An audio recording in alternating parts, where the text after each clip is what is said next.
Ассалаумағалейкум, қадірменді ардағайын, эфирде көзбе-көз, сөзбе-сөз бағдарламасы. Бүгін бізде студияда қонақта Қызылорда қаласы төтенше жағдайлар басқармасының аға инженері, азаматтық қорғау аға лейтенанты Жанайдархан Сүндет. Студиямызға қош келдіңіз. Енді бүгінгі қозғалар тақырып, енді осы кішкентай бүлдіршіндердің, балалардың осы терезеден құлап кету бір төтенше жағдайлар сондай көптеп орын алатыны белгілі. Осы сол тақырыпта болмақ. Мына енді жалпы осы ең алдымен жыл басынан бастап тіркелген балалардың терезеден құлау фактілеріне және оқыс жағдайларына орын алу себептеріне бір тоқтала кетсеңіз. Саламатсыз ба? Сұрағыңыз өте орынды. Қала аумағында балалар ата-ана қарауынсыз қалып, балалардың терезеден құлау фактілері орын алып жатыр. Жыл басынан бастап Қызылорда қаласы бойынша балалардың 2 терезеден құлау жағдайы тіркеліп, әртүрлі дене жарақаттарымен емдеу мекемесіне жатқызылып отыр. Қазіргі таңда 2 баланың да жағдайы жақсы, емдеу мекемесінен шығарылды. Статистикалық мәліметтерге сүйенсек, балалардың терезеден құлау оқиғалары көбіне ата-ана қарауынсыз қалу салдарынан, қорғағыш торлардың нашар бекітілуінен және де балалардың терезе алдына ойнауынан орын алып отыр. Енді жалпы сол балалардың бір жас ерекшеліктері және де олар қандай қабаттардан көбінесе құлап кетіп жатады? Көп жағдайда балалар 1 мен 6 жас аралығындағы балалар терезеден құлау қауіп-қатеріне жиі ұшырайды. Себебі бұл жастағы балалар терезе алдында ойнаудың қаншалықты қауіпті екендігін түсінетін жаста емес. Көбіне балалар 4-5 қабаттардан терезеден құлау жағдайлары жиі кездеседі. Негізінен 2-ші қабаттан жоғарыға қарай қауіпті болып табылады. Және де айтқандай, балалардан бөлек ересектердің де терезеден құлау жағдайлары да тіркеледі. Ол жағдайлар бірақ сирек кездескенмен де тіркеледі. Көбіне бұл жағдайлар алкогольдік ішімдік ішу салдарынан орын алады. Енді мынау сол балалардың құлау жағдайы жалпы күннің қай уақытында орын алып жатады? Және де ол қандай аймақтарда мысалы көпшілік енді орын алып жататын аймақтарды атап кетсеңіз? Дұрыс айтасыз. Көбіне күн жылыған кезде, яғни жаз айларында орын алып жатады. Терезеден құлау жағдайлары жиілейді. Және де көбіне кент және ауылдық округтерде көп қабатты тұрғын үйлер аз болуы себебінен бұл аймақтарда терезеден құлау жағдайлары сирек кездеседі. Көбіне терезеден құлау фактілері қала аумағында орын алады. Яғни атап айтсам, өзіміздің Ақмешіт мөлтек ауданы, Шұғыла мөлтек ауданы, Сол жақ жағалау мөлтек ауданы және Абай даңғылының бойында орналасқан көп қабатты тұрғын үйлердің терезелерінен балалар құлап жатады. Енді былтырғы жылмен салыстырып қарағанда, енді биылғы жыл жалпы қанша оқыс оқиғасы орын алды дедіңіз? Биылғы жыл, осы жылдың басынан бастап.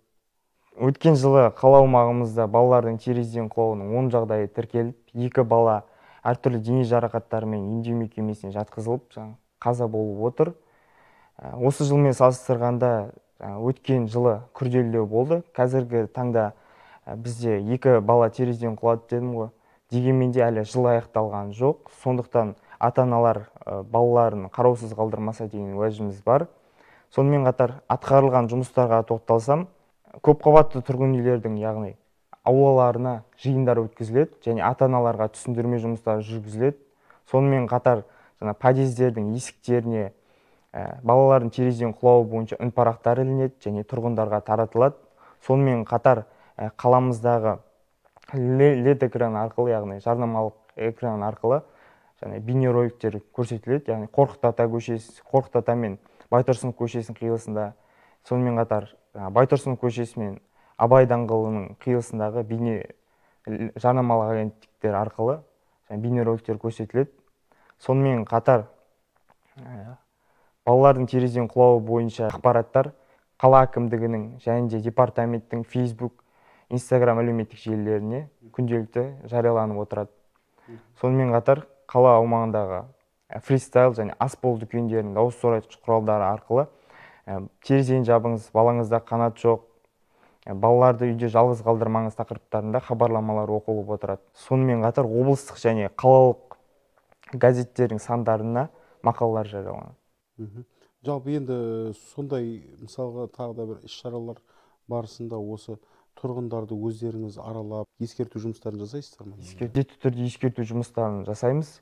Және де 2022 жылдан бастап, сәуірінен бастап бізде іс-шара өткізілуде.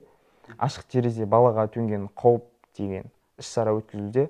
Сол іс-шараның аясында бүкіл ізденіс жолы қоғамының жанынан құрылған глобус еріктілері және жергілікті учаскелік полиция қызметкерлері және де бұқаралық ақпарат өкілдері қатыстырылып, халыққа түсіндірме жұмыстары жүргізілуде. Бұл іс-шараның басты мақсаты балалардың терезеден құлау оқиғасының санын азайту және болдырмау мақсатында жүргізіледі. Бұл іс-шара аясында 17 көп балалы ата-аналардың терезелеріне арнайы қауіпсіздік ілмешектері орнатылды. Мына балалардың жалпы қауіпсіздігі бойынша өзге де мекеме немесе басқармалармен бірлесе жұмыс жасайсыздар ма жалпы? Сондай басқа басқармалармен? Жұмыла көтерген жүк жеңіл демекші, 2-3 қызметкерлермен ғана түсіндірме жұмыстарын жүргізу тиімсіз болып табылады. Сондықтан атап өткенімдей, волонтерларды және бұқаралық ақпарат құралдарын және жергілікті учаскелік инспекторларды және қала әкімдіктерінің қызметкерлері міндетті түрде қатыстырылады. Сонымен қатар және аулаларда дауыс зорайтқыш автокөліктері арқылы түсіндірме жұмыстары жүргізіледі міндетті түрде. Осындай құлау жағдайларын алдын алу мақсатында тұрғындар өзі қандай қауіпсіздік шараларын сақтау керек, қажет? Қаншама қауіпсіздік талаптарын түсіндіргенмен тұрғындарға жыл басынан бастап балалардың терезеден құлау жағдайлары тіркеліп жатады.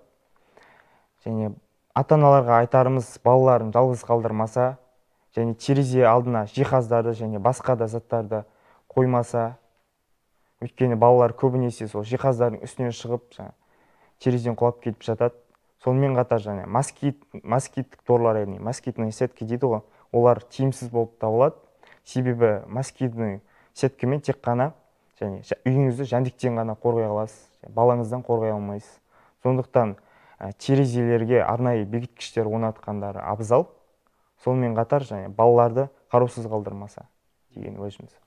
Енді бекіткіштер болғанда жаңағы не дейсіздер ол жаңағы? Блокираторлар арнайы. Иә, сондай. Бәрекелді. Студиямызға келіп, осылай ой бөліскеніңіз үшін мыңда бір алғыс. Алдағы атқарар жұмыстарыңызға тек қана сәттілік.